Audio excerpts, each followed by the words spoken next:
Welcome, everyone. Let's start with a short practice period as usual.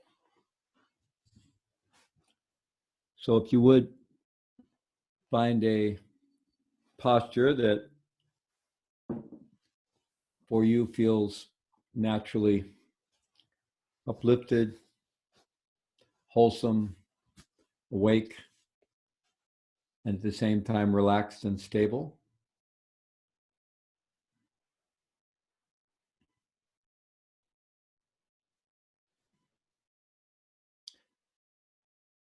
And having established your posture, setting an intention to cultivate breath after breath a benevolent space of non-judgmental awareness in which to simply let our experience come and go as it will, meeting each arising with an open, curious, welcoming, non-judgmental attitude or mindset as best we can.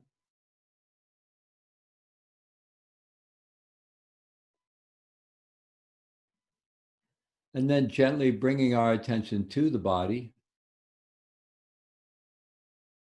including the breath.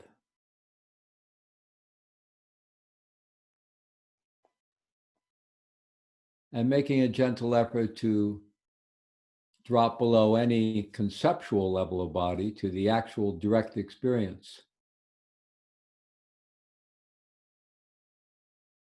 of our living physical body in this moment.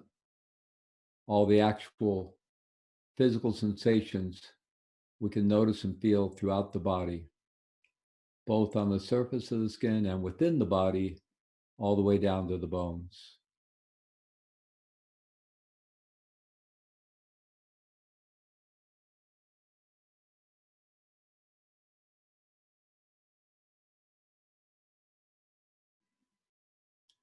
So breath after breath, a gentle effort to drop ever more deeply into the body, establishing a deeply felt physical presence to begin with of the body as an anchor for our attention, allowing us to drop into being,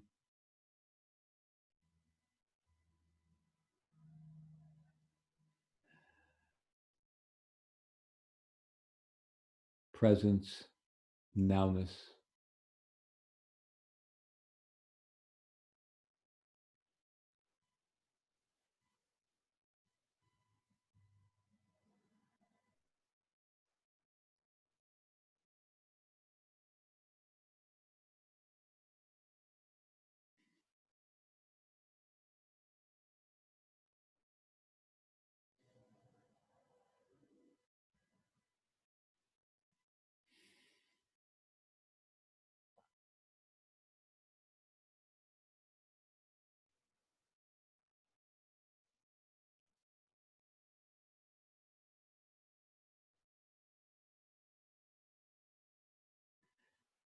Allowing ourselves to simply feel whatever we're feeling,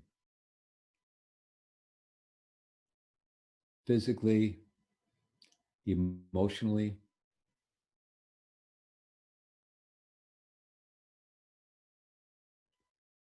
Simply presencing our entire sensory, emotional, and cognitive experience with self-compassionate interest, acceptance, curiosity, warmth.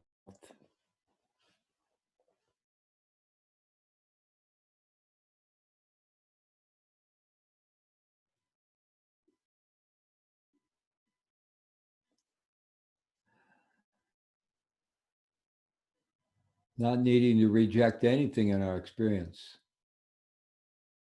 not needing to reject any sensory experiences, any feelings or emotions, or any thoughts. Simply allowing it to be, including everything, And in doing so, gradually coming home, truly coming home, layer after layer after layer of deeper and deeper self-acceptance, self-compassion, coming home.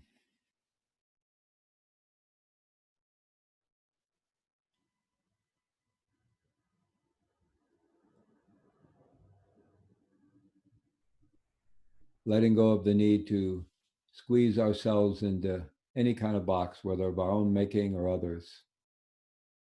Simply allowing ourselves to be just as we are.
Thank you.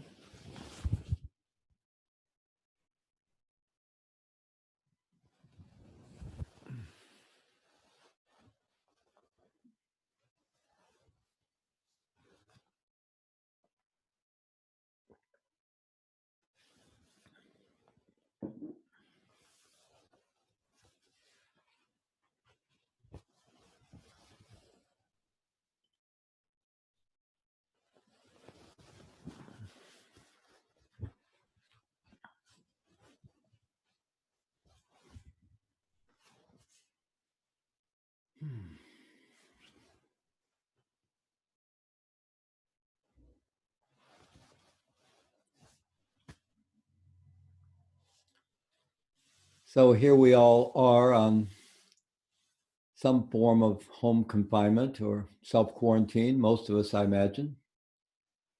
Hopefully so. I think it's the best place for all of us to be, unless we're one of the essential workers or incredibly brave healthcare professionals that's out in the world, keeping us all safe and helping us continue to have access to food and other essential things we need. It's hard to say where we are in this pandemic. I imagine all of you follow the news to one degree or another. There's some idea that we may be nearing the peak of the curve in terms of new cases and mortality in some places, but that's not certain. Certainly that's happened in some places in the world, but we're not even sure if that's actually happened in New York City for sure yet, or other places in the US. But hopefully it is. But that curve may be very different in different parts of the country. And I'm very hopeful that actually our leaders will encourage us all to continue this self-quarantine for a good while longer, even though it's very challenging for all of us on many levels and creates a lot of economic worries and economic impacts. But nonetheless, it's more likely to really get us on the other side of this rather than just a short lull before the next wave, which may happen anyway to one degree or another. We don't know.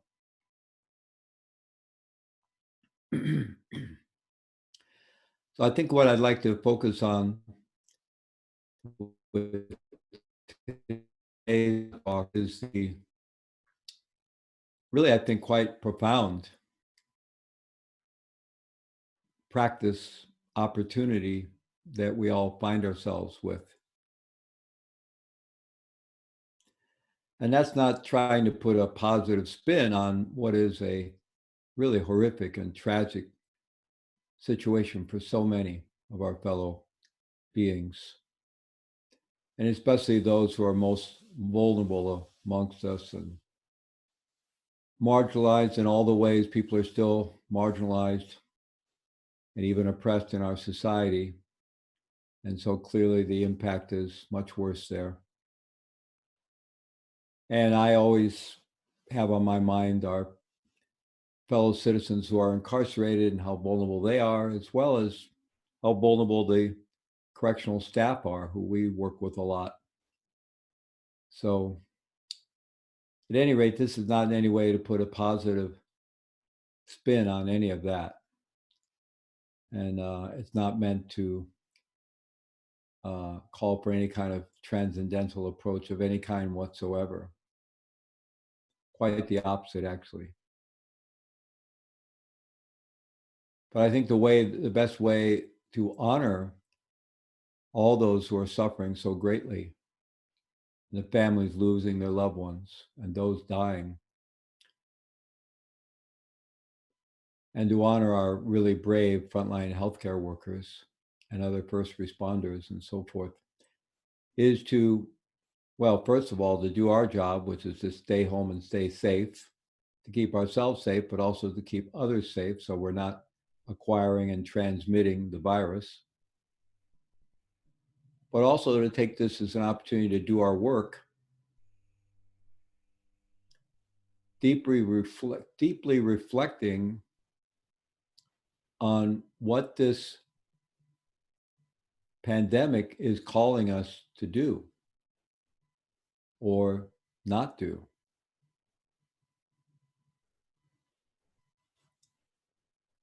In what ways is this, or could this be, the wake-up call we've needed for so long that has finally gotten our attention, hopefully?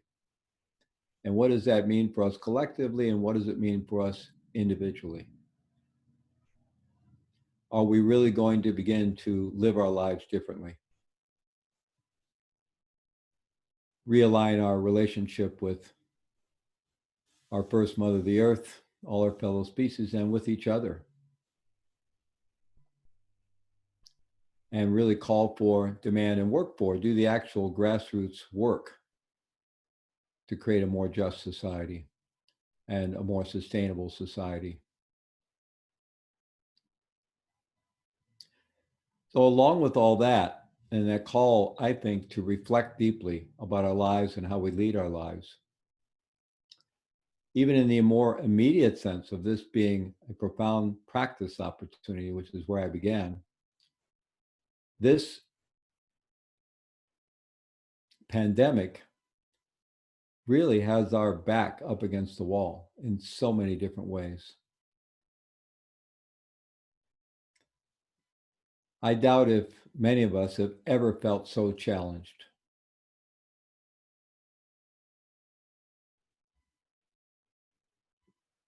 Especially emotionally and cognitively,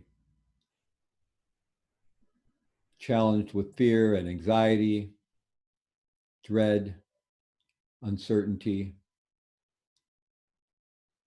challenged with the barrage of alarming news, challenged by the barrage of disinformation, and the challenge of trying to really understand what's even just factually going on.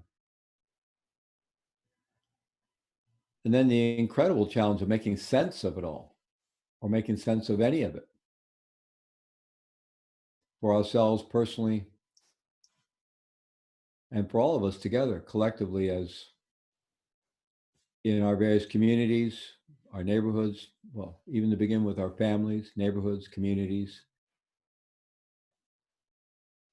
in our country, and globally, as global citizens and as fellow human beings, to make sense of this. What's actually going on?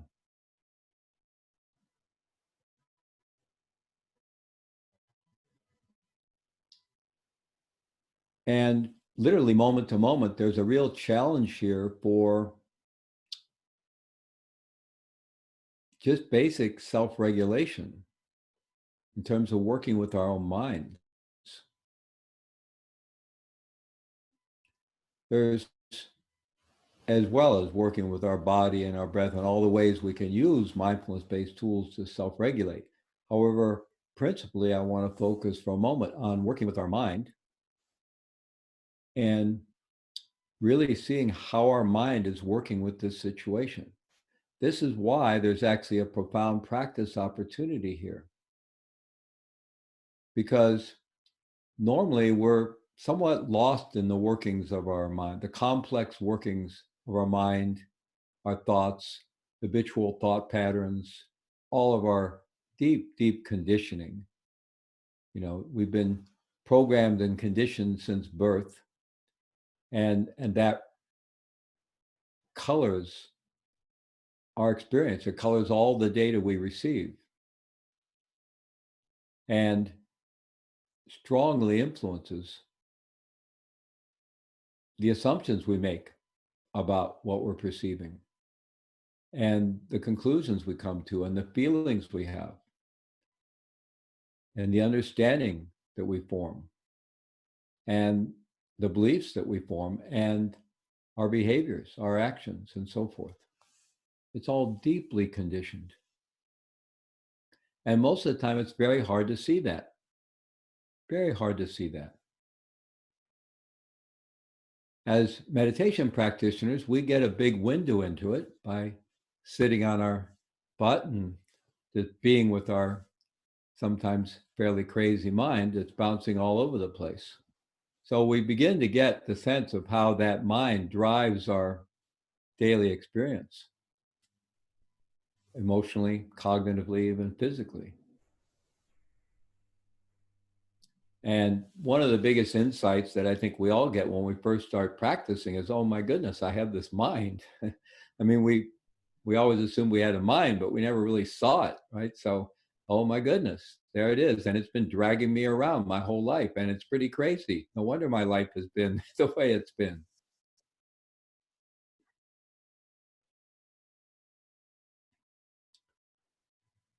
So here with our backs up against the wall due to this global pandemic that we're going through together, there's a tremendous opportunity to really see our mind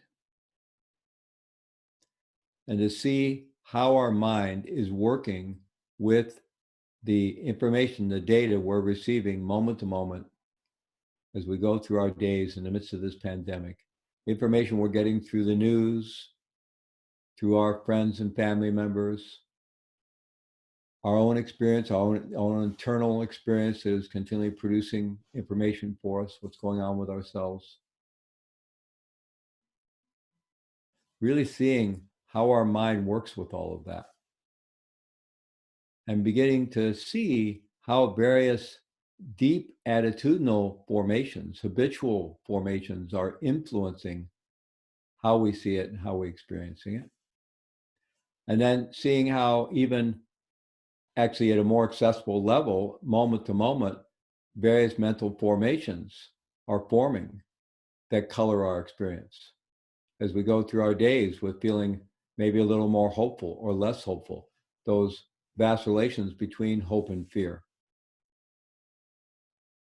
And the vacillations between what in the Dharma we call eternalism and nihilism, which are related to hope and fear. So eternalism is that hope that it'll finally all work out, right? Literally, it's kind of like the idea I'll get to some perfect place called heaven. There'll be no problems either in this life or the next or whenever. But it's that solidified hope of an eternal solution, eternal happiness, an eternal no problem. And then nihilism is the fear and the hopelessness that it's just never going to work. So the hell with it. The hell with it. Right. And if we pay attention to our mind, it's constantly vacillating back and forth between kind of, maybe it'll work out this time. Maybe this job, this relationship, this moment, this interaction, maybe it'll work. And then collapsing into F it, the hell with it. So our mind vacillates between hope and fear and between eternalism and nihilism all the time. And neither of those are helpful. And when we solidify them, they're particularly unhelpful. And it's very challenging to stay in that middle ground. And, we could think of that middle ground as a roadway, and it could have to do with our developing our abilities for self-regulation, physiological, emotional self-regulation, so we can stay in our resilient zone, our window of tolerance.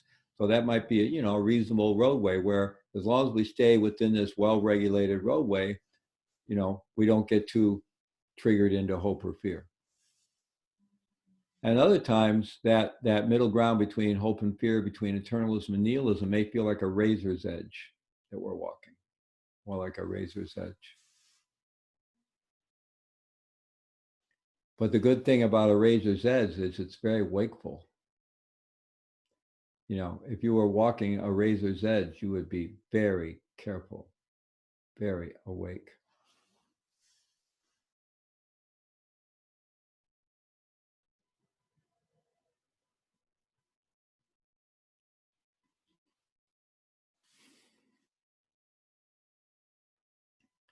So where does our mind go with the reality of this pandemic? The danger that we ourselves might acquire the virus or transmit it to someone else. The danger that someone we know might get it or die. The danger that we might lose one of our loved ones or a close friend, or just our compassionate heart feeling the enormity of the loss that's out there. But the fear and anxiety that can come up for ourselves, what do we do with that? The fear and anxiety over economic uncertainty, we're all probably in different places. Some of us may be fortunate to have relative financial security. Some of us may be living paycheck to paycheck. Some of us may have applied for unemployment. Some of us may be able to benefit from some of the government programs that are trying to bail out companies and keep people working. Some of us may be fortunate enough to have some investments and be seeing them kind of in the tank at the moment.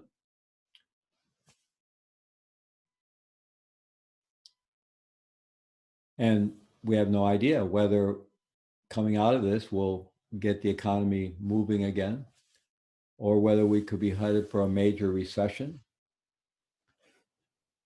or even a major depression. Probably not just from this 2 months, but if it continues, and if our leaders and we don't do the right things, and this becomes cyclical and open and shut and open and shut, and further waves of the pandemic, we could very well end up in a very serious economic depression. So all the uncertainty that we feel around that. And of course, most of us have probably been hearing about and reading about and exploring the potential impacts of climate change, the climate emergency that we're already in or approaching, that could lead to continual severe disruptions in our social, economic, governmental fabric, or even a complete collapse at some point.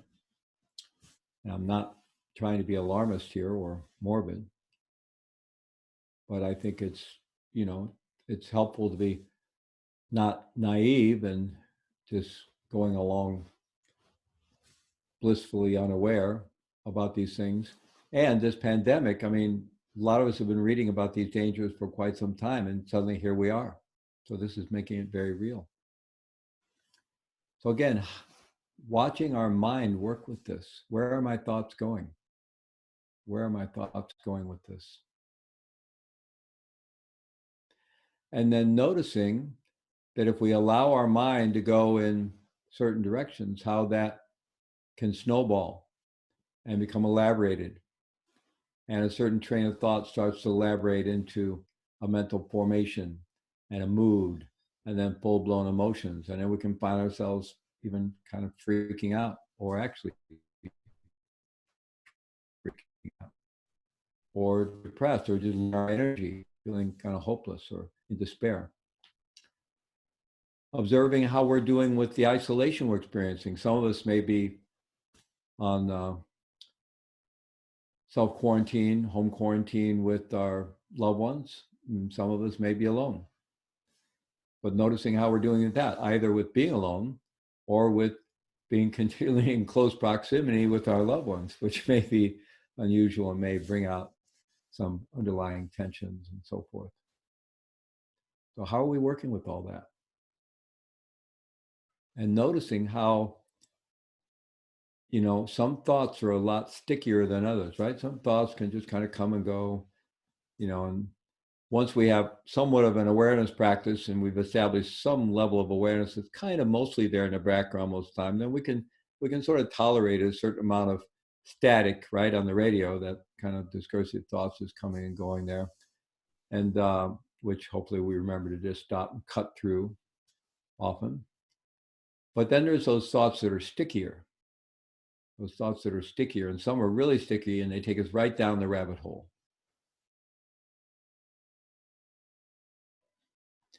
And then noticing how, if we get really involved in those, how they then can begin solidifying and become attitudinal, become mental formations, mind states, and then move into emotional reactions and behaviors. And also noticing, this is, in some ways, you could say here, in terms of the 4 foundations of mindfulness, which if you haven't studied, I would encourage you to check that out.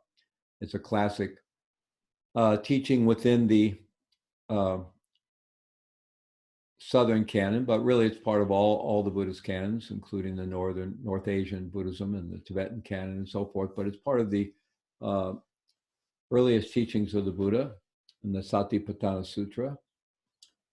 And you have mindfulness of body, mindfulness of feeling, mindfulness of mind, and mindfulness of phenomena. So in many ways, what I'm talking about here is mindfulness of mind. Mindfulness of feeling, a lot of people think, well, that's about emotions. Actually, that's not the case. Now, this is a map, so you can do what you want with it. But the classic map, mindfulness of feeling, is actually that very basic level where we experience sensory experiences, either pleasant, neutral, or unpleasant. It's that very, very basic level. What we think of as emotions, sadness, anger, frustration, joy, contentment, jealousy, so forth, these are in mindfulness of mind. These are full-blown mind states.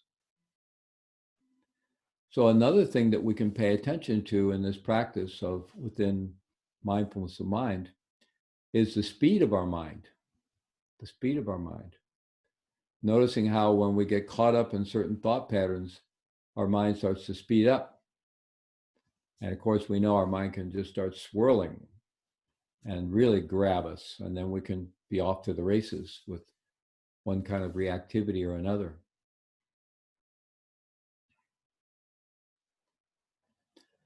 So in the Satipatthana Sutra, there's a very famous line from the Buddha that the mind is the forerunner of all things. The mind is the forerunner of all things. In other words, as our mind goes, so our experience flows from there. So if we continually hold on to angry thoughts, we're going to find ourselves in an angry state, and we're probably going to create situations that cause us to be even more angry. You know, if we hold on to compassionate thoughts, if we tend to cultivate compassionate thoughts, we're going to have a very different experience. So it all begins with the mind and what we cultivate in the mind. And a great deal of our Buddhist training is discovering and discerning what are the causes in the mind, what are the causes of happiness. In other words, what leads, what can you cultivate in the mind that leads to more pro-social mind states and behaviors that lead to the realization, or at least in the direction of what are called the four measurables of the four Brahma Viharas: loving kindness, compassion, sympathetic joy, and equanimity. What are the in the stream of our mind? What is it that takes us in that direction? And then what are the seeds of anger, jealousy, hatred, conflict, drama, and so forth, fear, anxiety in the mind? And really becoming a Dharma practitioner, a practitioner of the Buddha way, and this is true in other contemplative traditions as well. The fundamental first step, and this is really in many ways in the Buddhist tradition when we take refuge, or the Zen tradition with Jukai, whenever we take initial vows to actually become a Buddhist, what we're doing is we're acknowledging responsibility for our own mind. That we are responsible for what we cultivate or don't cultivate in our own mind. Now, this is about us. This is not projecting this onto others.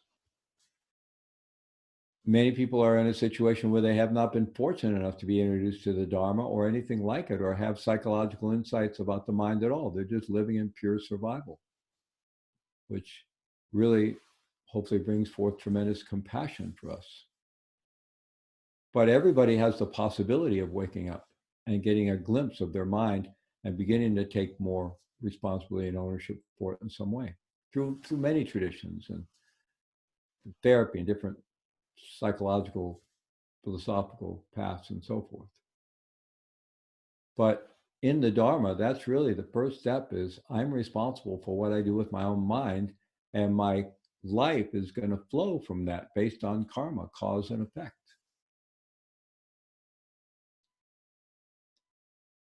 Which is shifting away from the notion that I'm a victim of my circumstances, or being a victim even of my own crazy mind, my own conditioning. Now, we didn't have any choice about the conditioning that we have, other than if you think in a large scale karmically, and if it does actually work that way, and there's multiple lifetimes, and somehow where we ended up and what we got exposed to in this life and the conditioning that we have, even our childhood conditioning, has something to do with our past karma. If you want to take that big view, I think that's helpful, rather than just thinking it's all random. But it's not about blaming ourselves or blaming ourselves in some past life. But that is the view in the Dharma. But nonetheless, regardless of how we got the conditioning that we got, we really didn't have much to say about it, at least consciously in this lifetime. But here we are. And we live in this interactive space between our conditioning and the world around us. And the question is, are we going to take ownership of that, or just be a victim of that? Let ourselves get pushed around and thrown here and there, or dragged here and there, buffered here and there by the winds of karma and circumstances and conditioning? Or will we make the choice to take responsibility? That what I cultivate in my mind is going to have the strongest influence on the quality of my life now, tomorrow, the next day, and for the rest of my life. That's where I have self-agency, is by embracing that responsibility right now, which means embracing practice. So I think the last thing I'll say is that there's sort of two avenues of that. One is that we can intentionally choose to cultivate seeds within the mind that lead to pro-social mind states: loving kindness, compassion, sympathetic joy, and equanimity.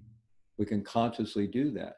we can guard our mind and not let it keep going down the rabbit hole of fear and anger and so forth. It doesn't mean we're not willing to feel those things. They're all normal human emotions.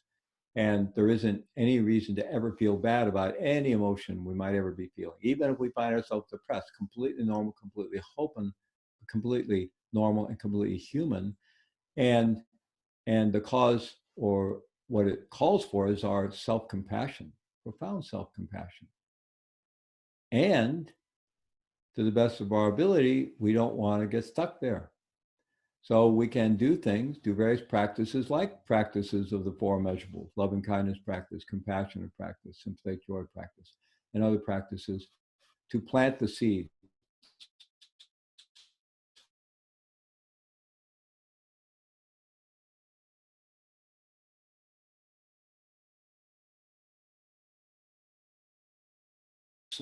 In the Tibetan tradition, there's what's called mantra. But in many traditions, there are, you have what are called dharanis, right? Dharanis, or slogans, or mantras. There are things of prayer, right? There's things we can focus our mind on. Even like from the loving kindness practice tradition: may I be safe, may I be peaceful, may I be healthy, may I be at ease, or whatever version of those statements. When I was in prison, I walked the track endlessly for hours, getting exercise and being outside, and just trying to keep myself sane. And rather than just letting my mind drift to and fro, I would recite that continually. And that protected my mind. That protected my mind. It not only protected my mind, but it moved my mind towards a more pro-social, benevolent, beneficial condition. And actually, we know over time that actually structurally changes our brain. We know from modern neuroscience and the fact of neuroplasticity that intentionally holding our mind in certain ways, using things like I'm describing here to protect the mind and to focus the mind, actually changes our brain physically, so that our default mode of the mind, I mean, the mind is not limited to the brain, but the brain is certainly influential as long as we have a body. And so it changes the brain such as its default orientation is more positive, more beneficial, and more resilient, more fluent, more flexible, more adaptive. So these are things we can intentionally do to focus the mind, to protect the mind. So then the other pathway, and these are both valid, and I think both necessary, the other pathway is simply to observe the mind. To observe the mind, especially in a situation where we have our back up against the wall like this, to observe the mind so that we learn. So that we learn deeply exactly how the mind works. What is the nature of the mind? What is the nature of our conditioning? What is the nature of neurotic mind? What are the roots of suffering? You know, it's said that the Buddha, Shakyamuni Buddha, that his mind became so deep and so clear through his practice that he actually saw how suffering arises at the very root, and thus became free of personal suffering. He still suffered with the suffering of others. He felt compassion. He still felt the pain of the world, but he was no longer capable of being caught in personal suffering, because he had seen the roots of it so clearly that he became free of it. So that's seeing into the workings of our mind, which includes thoughts and emotions and all our habitual patterns and the whole thing.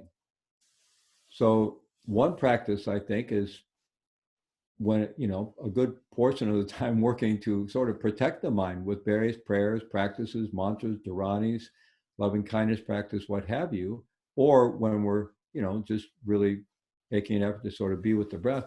But the other is also, through our practice, stabilizing our attention, and with that more stabilized attention and greater clarity of mind, just observing the mind, really being willing to sit through the storms, seeing our conditioning rise up and meet circumstances with a storm of fear and anxiety and drama and so forth. Being able to sit through those, sit in the fire of the charnel ground of our own experience, and really learn directly that way. How do we really learn about and understand anger as a phenomenon, as a human experience? or we could read about it endlessly, and that might help. There's a lot of psychological insight and studies that human beings have collected. But the best way to learn it is if we can actually wake up in the midst of the state of anger and not get lost in it, but actually feel it and see it and experience it directly, and see how it is interconnected with with cognitive states and thinking and habitual patterns and the way we frame things and our conditioning and the mental formations and all the rest of it, to really see it so clearly and feel it and feel the energy of it. And then, of course, if we can really cut the identification and attachment to it, sometimes we can actually find the wisdom within our emotional states, even our very challenging emotional states. That's from the Tibetan Buddhist perspective. So the wisdom mind within anger is mirror-like clarity, mirror-like wisdom. Okay, so I think I'll stop there, and we'll take some questions or comments and see what's going on for all of you, of how you're working with your mind and your practice during these very challenging times.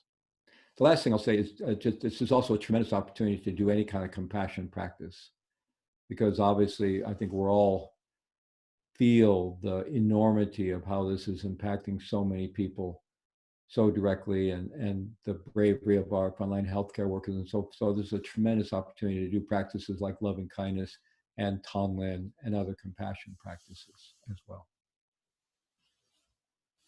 Okay, so please just raise your hand or unmute yourself, or I don't know, Kate will need to unmute you, or you can unmute yourself. Or please jump in.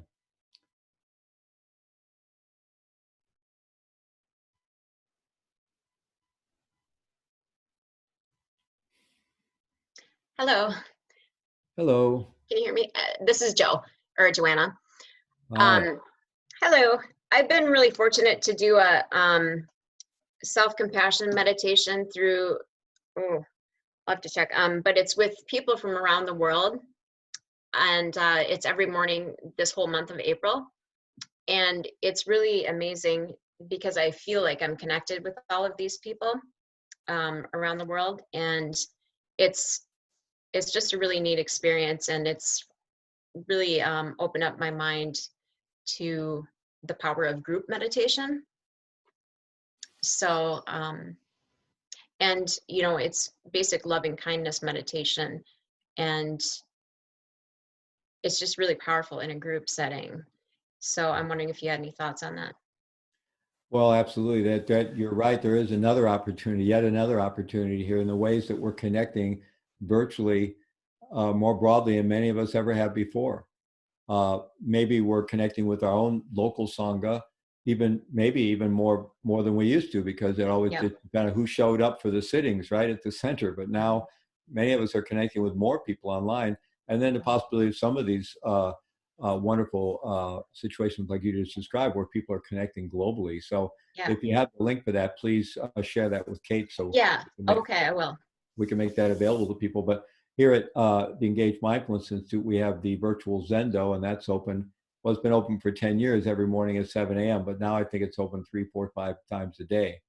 And but yeah, these are wonderful opportunities to come together and practice together. And that's the best. Absolutely. Thank you. And one more quick thing. I find that we're actually talking more to our neighbors too, just on walks, shouting from our lawns, more than we ever have too. It's like this sense of community, just saying, how are you doing? Do you have enough toilet paper? Things like that. Yeah. So there is a sense of community, I think, that we're finding. So I think that's hopeful. Yeah, absolutely. Yeah, we're experiencing that a little bit with our own neighbors. And when we go out walking in the neighborhood, we're kind of a little bit out in the country, so there's not a lot of people. But, it's like coming down the sidewalk, are we going to get to one side, or are they going to, inevitably you both do, you keep that 6-foot distance. But somebody was sharing a story, maybe it was Sophie was out walking, and somebody gave the peace sign or something. But you feel that tension, right? You feel that initial tension, right? And, but yeah, tremendous. I'm going to be on a Zoom call in a moment with my siblings, who I usually stay in touch with a little bit by email or text, and see them once a year at Thanksgiving. And we got on a Zoom 2 weeks ago. We're going to get on again today. So yeah, absolutely. Thank you. Mary Lee, I think it was Mary Lee had her hand up. Hi. Can you, are you hearing me okay? Yes. I'm Marilee from Madison, Wisconsin, and I've participated in a couple community classes of Path of Freedom with Carmen Alonso. Wow, wonderful.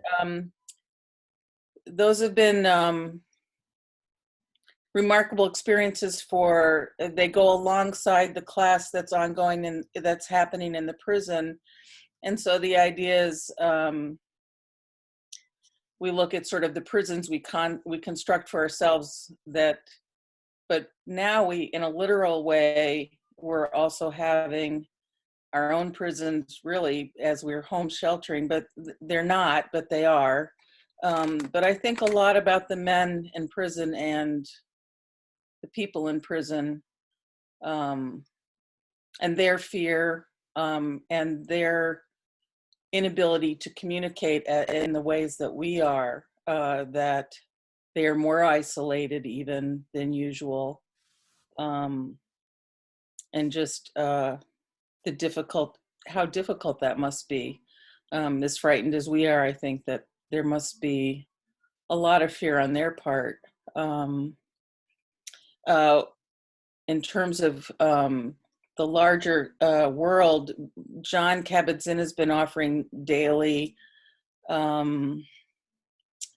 sittings, and then he opens it up for people to be able to ask questions, but they were able to divide 1,000-person chat group into small chat groups. And so we had the experience of just having 5 people in a small group, and I got to speak to people in Poland, Italy, Belgium, and St. Paul.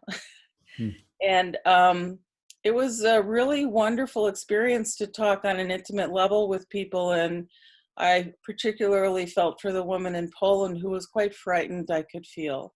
But just to be able to feel the humanity and connect with people in that way has been very beautiful, and gives me hope for the future. So this is my first time coming to this Zendo, and so I appreciate very much the opportunity and welcome getting to know you all. Thank you, Mary Lee, and I share your concern, obviously, and for our fellow citizens who are incarcerated and in a very vulnerable situation.